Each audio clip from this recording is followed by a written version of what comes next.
बिस्मिल्लाहिर्रहमानिर्रहीम। अस्सलाम वालेकुम नाज़रीन इकराम, मैं हूं मखदूम शाहबुद्दीन और आप देख रहे हैं मेरा फेसबुक और यूट्यूब चैनल। उम्मीद करता हूं आप सब लोग बखैर वाफियत होंगे और जहां भी होंगे अपने अहले खाना समेत खुश भी होंगे और महफूज भी। 2 जून 2025 सोमवार का दिन। नाज़रीन इकराम, इस वक्त दुनिया बाज़ाब्ता तौर पर तीसरी जंग अजीम के दहाने पर आ गई है। यूक्रेन की जानिब से कल रूस की दिफाई निज़ाम की बुनियादें हिलाई गई, रूस को हिलाकर रख दिया गया और अब बाज़ाब्ता तौर पर रूस ने जवाबी हमले शुरू कर दिए हैं। रूस की जानिब से डेडली अटैक लॉन्च किया गया है यूक्रेन के खिलाफ, और ये सब कुछ एक ऐसे वक्त पे हो रहा है जब इस्तांबुल में, तुर्किया में आज बाज़ाब्ता तौर पर रूस और यूक्रेन के ऑफिशियल्स ने मिलना है और आज पीस टॉक्स और सीज फायर के लिए जो गुफ्तो शनीद है वो होनी है। लेकिन यूक्रेन ने इन निगोसिएशंस से पहले रूस पर हमला किया, तो रूस इन निगोसिएशंस में उतरने से पहले कैसे हो सकता है कि जवाबी वार ना करे। लेकिन इस वक्त जो इंटरनेशनल मीडिया रिपोर्ट कर रहा है वो बहुत तशवीशनाक है, वो बहुत इंपॉर्टेंट है, क्योंकि इस वक्त बाज़ाब्ता तौर पर रशियन मीडिया में सिर्फ एक ही चीज़ के ऊपर डिबेट है, और वो डिबेट किस चीज़ के ऊपर है? वो है कि रूस को एक टैक्टिकल न्यूक्लियर हमला कर देना चाहिए, क्योंकि यूक्रेन ने रूस के ऊपर उसी तर्ज का हमला किया है जिस तरह का हमला जापान ने अमेरिका के पर्ल हार्बर पर किया था, और अमेरिका ने जवाबन जापान पर 2 एटम बम गिराए थे। अब नाज़रीन इकराम, 2-3 चीज़ों को आप समझें। इस वक्त जो रशिया के टैक्टिकल पूरा एक निज़ाम था और पूरा एक उसका अपरेटस था और रशिया नाकाबिले तस्खीर था, वो कॉन्सेप्ट जो है वो यूक्रेन ने रशिया का उड़ा के रख दिया है। और रूस जैसी एक बड़ी दिफाई ताकत किस तरह से यूक्रेन के आगे बेबस नजर आई जब उसके 33% बॉम्बर तैयारों की फ्लीट जो है वो तबाह की जा रही थी। रशिया के पास कोई ऑप्शन नहीं था कि वो इसे रोक सके, क्योंकि उस वक्त तक बहुत देर हो चुकी थी। अब इस सब में नाज़रीन कराम 2-3 चीज़ें हैं जिन्हें समझना इस वक्त ज़रूरी है। रूस में व्लादिमीर पुतिन जो है उसने अहम तरीन इजलास बुलाए हैं। रूस ने इस वक्त अपने जो लेटेस्ट फाइटर जेट्स हैं उन पर जो लेटेस्ट और तबाहकुन और डेडली मिसाइल्स हैं वो नस्ब करने के ऑर्डर जारी कर दिए हैं। इसके अलावा रूस का जो बैलिस्टिक मिसाइल है, जो कि सबसे ज्यादा खतरनाक है, ओरेंचेक, ये बैलिस्टिक मिसाइल जो है इसके हवाले से भी इस वक्त रशियन मीडिया में मुख्तलिफ रिपोर्ट्स हैं कि इसे तैयार किया जा रहा है और यह भी यूक्रेन के ऊपर तबाही फेरेगा। लेकिन क्या रूस ने अपने जवाब का आगाज कर दिया है? बिल्कुल जी। इस वक्त नाज़रीन कराम मुख्तलिफ मीडिया आउटलेट्स जो हैं वो क्या रिपोर्ट कर रही हैं? द गार्डियन जो कि बरतानवी जरीदा है वो कहता है Russia launches deadly attacks across Ukraine before Istanbul talks, यानी कि इस्तांबुल में होने वाली जो टॉक्स हैं उनसे चंद घंटे पहले ही रूस ने, चूंकि रूस ने तो रिटेलिएशन में ये सब कुछ किया है, यूक्रेन ने कल रूस की बुनियादें हिला दी। अब रूस की तरफ से जो आ रही है मैं आपको ये बता देता हूं।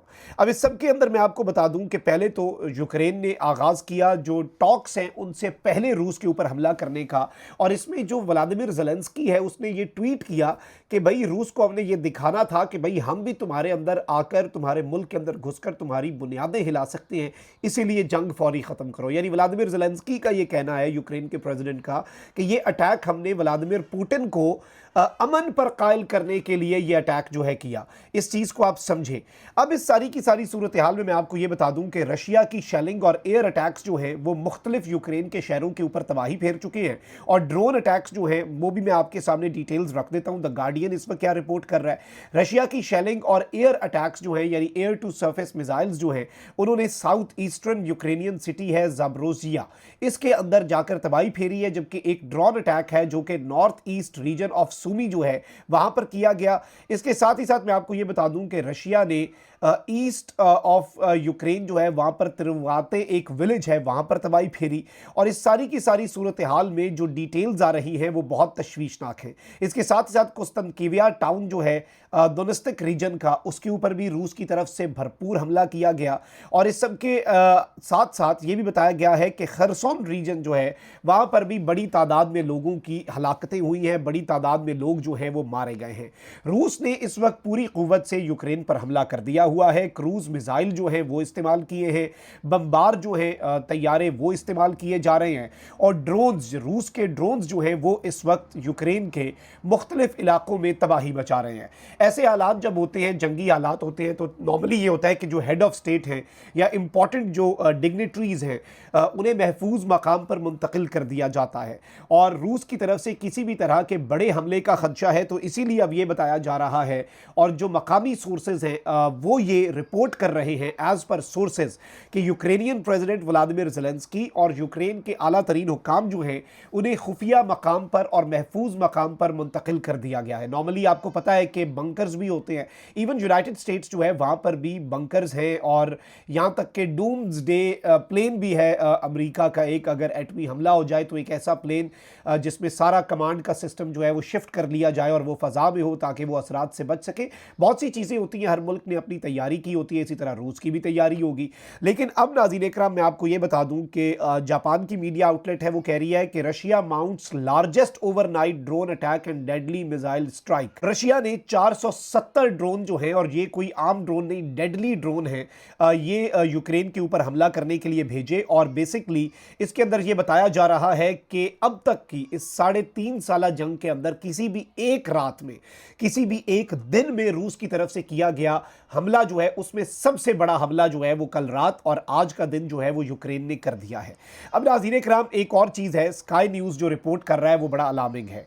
वो कहते हैं कि Ukraine war latest, Russia and Ukraine holding peace talks. यानी पीस टॉक्स तो पहले से प्लान थी, लेकिन अब इन पीस टॉक्स के अंदर से कुछ निकलता हुआ नजर नहीं आ रहा। क्या रूस इस तरह से किसी पीस टॉक में बैठेगा जिससे पहले रूस की पूरी डिफेंस के सिस्टम को हिलाकर रख दिया गया हो? अब अगर रूस पीस टॉक्स के ऊपर आमादगी जाहिर करे या इसमें से कुछ मस्बत निकले तो इस तरीके से व्लादिमीर पुतिन पर यह बात आएगी कि भाई यूक्रेन ने आपको सरप्राइज दिया और आप सीधे हो गए। मतलब आप उसकी साइकी को समझें। व्लादिमीर पुतिन जो है वो एक अपनी इमेज बनाकर चलता है और व्लादिमीर पुतिन अपनी एक सख्त गिर इमेज जो है उसे अगर नुकसान पहुंच जाता है तो फिर उसकी पॉपुलैरिटी गिरेगी मुल्क के अंदर। और भी बहुत से फैक्टर्स होते हैं ना, डोमेस्टिक पॉलिटिक्स और दीगर। लेकिन अब नाज़रीन इकराम स्काई न्यूज़ तक ये रिपोर्ट कर रहा है और इसकी हेडलाइन है कि Russian media argues for nuclear response to Kyiv's bold bomber attack. जो यूक्रेन की तरफ से इंतहाई बोल्ड और इंतहाई खतरनाक बॉम्बर अटैक किया गया उसके ऊपर अब रशियन मीडिया जो है वो ये बात कर रहा है और ये बात शुरू हो चुकी है रूस के अंदर कि हमें इसके ऊपर न्यूक्लियर अटैक कर देना चाहिए। अब ये खतरनाक चीज़ है।